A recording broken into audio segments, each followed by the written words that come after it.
here we are. We are now in the video where we are going to be talking about your return on investment for any money that you are putting into your marketing and your sales. You need to be thinking about this in all terms of all of your sales effort, any advertising that you do for your business, and also any expense with your sales force as well. All this needs to be thought in terms of ROI. And I want you to remember that whenever possible, you need to quantify and measure that return. So if you're investing in doing advertising for your business, almost any form of advertising is going to be giving you feedback in terms of click-through rates or impressions, something like that. So I want you to make sure that you're watching that. And if you need to be asking for feedback from customers about where they found you and stuff, consider doing a simple process like that, because it's really, really important to know that if you're investing in that type of advertising, marketing, sales campaign, that you're getting in front of the right people and the messaging that you're using is engaging. Also, when you do pursue anything that is paid advertising, I want you to make sure that you're sticking to that messaging. That brand script that you created is going to be an incredible tool for you. And whether you're creating the copy and the videos or whatever it is yourself, or you're having somebody do it, that needs to be the guide that you're using. So you're staying consistent with your brand. You know you're speaking to your customers correctly in the right way and in a way that's going to be clear, articulate, and resonate with them.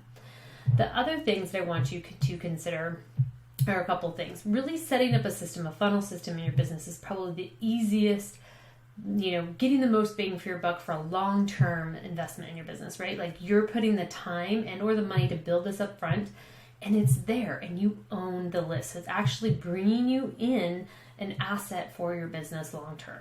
So that's probably the most bang for your buck. But then as you move forward and you decide my genius zone is really somewhere else, I need to spend my time somewhere else, or I don't have time to craft the emails, maybe that means that you're hiring a copywriter, or you're hiring somebody to help you make sure that those social media posts are going on a regular basis, and they're putting the strategy that you laid out, they're implementing that into your system every single day. Or maybe it's a graphic designer, or maybe it's a videographer if you're creating video content. Whatever it is, make sure that they are starting with that brand script messaging.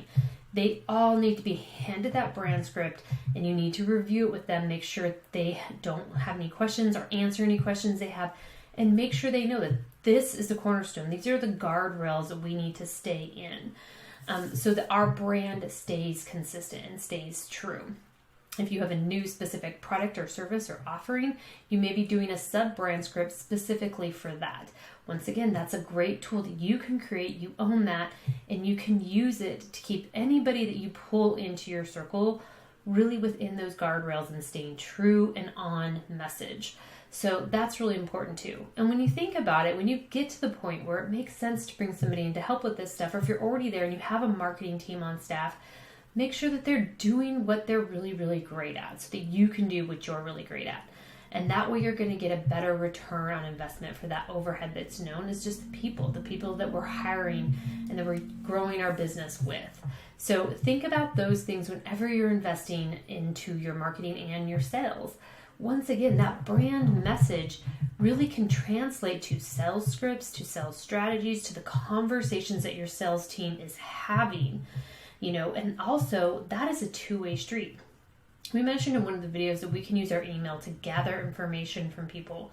Same thing is true about your sales team. You can gather information from the conversations you're having, and I recommend that you do that. You have actually a way and a system that you're collecting data from those conversations about the problems that people are experiencing, how they feel about those problems, why those problems are really becoming obstacles, what objections they have to moving forward with you. All of those things, you need to be documenting those, and those can be added to the messaging and kind of enhance and support that and kind of get down into articulating things more clearly. And you'll find that you can actually resonate the words back to your customers, and they're going to say, oh my gosh, it's like they're in my head.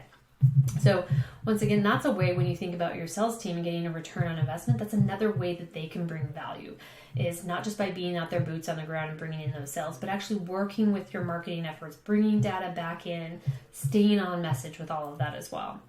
So whenever possible, measure that return on investment, Sometimes I know it's a little bit harder to quantify, but be diligent about that. As the owners and the leaders in our business, it's our job to do that and to think about that strategically. But really growing that list, having a system where you're growing those relationships and you're owning those relationships is one of the best investments you can make outside of creating your brand message and understanding that message and how you're going to use it in your business. So we have one more video left and you're not going to want to miss it. We're going to quickly walk through what are some of the elements, like the actual tangible things that you can create and use as tools in your marketing, but also for your sales. It's going to work. They're all going to work really great for your sales as well. So one more quick video. I hope that you are getting a ton of clarity. You feel like everything's coming together and you can kind of see this thing that is your marketing strategy coming to life and how you could be using it. And more importantly, that brand script, have you got that nailed down? Do you need to get on a call and flesh that out? Make sure that you take that opportunity because we're offering that to you. It's at storybuilt.marketing/schedule.